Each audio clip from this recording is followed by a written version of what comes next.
దేవునికి మహిమ కలుగునుగాక. ఈ దినం దేవుని వాక్యం, ఆపత్కాలంలో ఆయన నమ్ముకొనదగిన సహాయకుడు. గమనించినట్లయితే కనుక కీర్తనాకారుడైన దావీదు తను అనేక రకాలైనటువంటి యుద్ధాలను, అనేక రకాలైన కఠినమైన పరిస్థితులను ఎదుర్కొన్నప్పుడు, అంటే ఆపత్కాలంలో ఉన్నప్పుడు ఆయనకు ఆ ఆపత్కాలంలో సరైనటువంటి సహాయము ఎవరి ద్వారా కలిగిందనంటే దేవుని మూలముగా కలిగింది. అందుకే ఆపత్కాలంలో నువ్వు నాకు మొరపెట్టు, నేను నీకు ఉత్తరం ఇచ్చేదని అంటున్నాడు.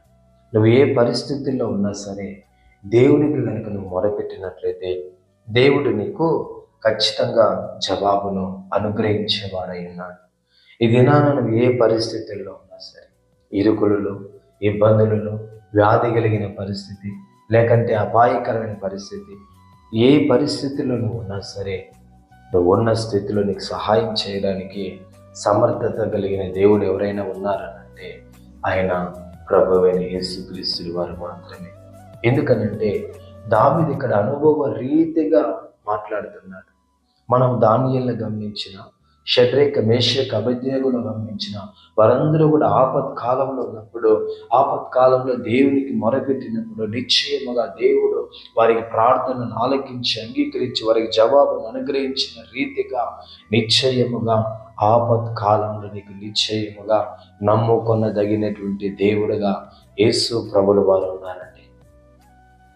కాబట్టి అయ్యో నాకు ఆపద వచ్చింది, నాకు ఇబ్బంది కలిగింది, నాకు వేదన కలిగింది అని చెప్పేసి నీవు సోలిపోకుండా, నాకెవరు సహాయం చేస్తారు, నన్నెవరు ఆదుకుంటారు, నన్నెవరు చూసుకుంటారు అని బాధపడిపోకుండా నువ్వు నేను సృష్టించిన సృష్టికర్త అయిన దేవుడి వైపు చూడు. నిశ్చయముగా ఆయన నిన్ను ఆదుకుంటాడు, నీకు సహాయం చేస్తాడు, నిన్ను ఆశీర్వదిస్తాడు.